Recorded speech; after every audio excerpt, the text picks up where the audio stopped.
To build a truly Samrit Bharat, we need to first focus on the foundation of prosperity, that is, the health and hygiene of people.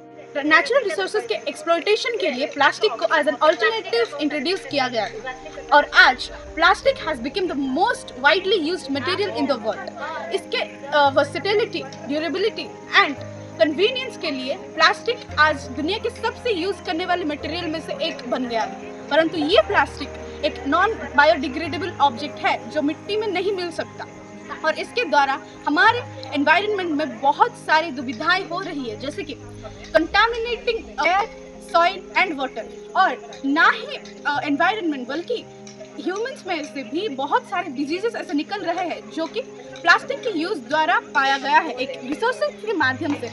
Bye the micro plastic in our body हमें बहुत सारे diseases होते हैं, जैसे कि cancer, Alzheimer and chronic diseases. ये बहुत सारे दुविधाएं बन रही है प्लास्टिक के यूज के कारण। के यूज कम करने के लिए हमारे ग्रुप में से कुछ ने अपने अपने मन से कुछ सोल्यूशन निकाले हैं। इको फ्रेंडली पेपर पैकेजिंग, ये हम रैपर्स पैक करने के लिए बनाएंगे। जो हमारे रैपर्स होते हैं प्लास्टिक के होते हैं और वो बायोडिग्रेडेबल नहीं होते हैं। हम बायोडिग्रेडेबल चीज़ों से कुछ रैपर्स बनाएंगे। बायोडिग्रेडेबल चीज़ें जैसे कि बैम्बू बैगेस, हम उससे पेपर क्रिएट करेंगे और उसके बाद उससे हम बनाएंगे हमारा रैपर तो बना लेंगे लेकिन वो भी स्प्रेड होगा और उसके लिए हम एक डुअल लेयर रैपर बनाएंगे। पहले हमारा डुअल लेयर रैपर में एक छोटा कंपार्टमेंट होगा जिसमें कि हम सीड रख सकते हैं। सीड यानी कि जब हम उसे मिट्टी में गाड़ सके तो उसमें एक नया प्लांट ग्रो हो सके।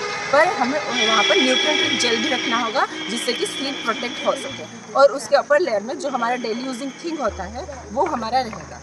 जो भी हमारा चिप्स रहता है या फिर कोई स्नैक्स रहता है, जो भी हम यूज़ करते हैं वहाँ पर उस अपर लेयर यानी कि लार्जर लेयर में रहेगा। लेकिन जब हम व्यवहार करने वाली चीज़ को हम व्यवहार कर सकें उसके बाद हमें इसको मिट्टी में गाड़ना होगा जिससे कि एक नया प्लांट ग्रो हो सके। उसके बाद जब वो डिग्रेड हो जाए तो इससे हमें क्या फ़ायदे मिलते हैं? इससे हमें ग्रीनर एनवायरनमेंट मिलता है, क्लीनर एनवायरनमेंट भी मिलता है। हमारा दूसरा प्लास्टिक का अल्टरनेटिव है होममेड बायोप्लास्टिक। स्नैक जो हमारा है उसे रैप करने के लिए भी बना सकते हैं। हमें इसको बनाने के लिए कुछ चीज़ों का इस्तेमाल करना पड़ेगा जो कि है लेमन जूस, ग्लिसरीन और विनेगर, 2 स्पून स्टार्च और वाटर। हम इसे एक पॉट में डालेंगे और इसे हीट करेंगे। इसे तब तक स्टीर करेंगे जब तक कि ये एक स्टिकी और ट्रांसपेरेंट सॉल्यूशन ना बन जाए। फिर ये जब तैयार हो जाएगा, जब ये ट्रांसपेरेंट बन जाएगा तो हम इसे एक प्लेन सरफेस में डालेंगे।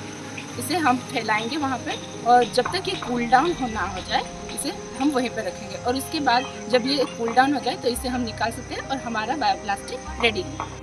हमारा बायोप्लास्टिक का advantage, bioplastic is biodegradable, safe and affordable.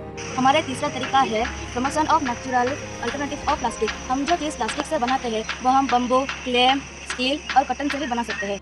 Can further reduce the use of plastic by using the natural materials like bamboo, baggies fibers, steels, clay for packaging and storage of the materials. The materials are friendly, being biodegradable or reusable and renewable, but they also help and support for the rural farmers and local craftspersons and artisans by giving them strengths and promoting the vision for Atmanirbhar Bharat Abhiyan.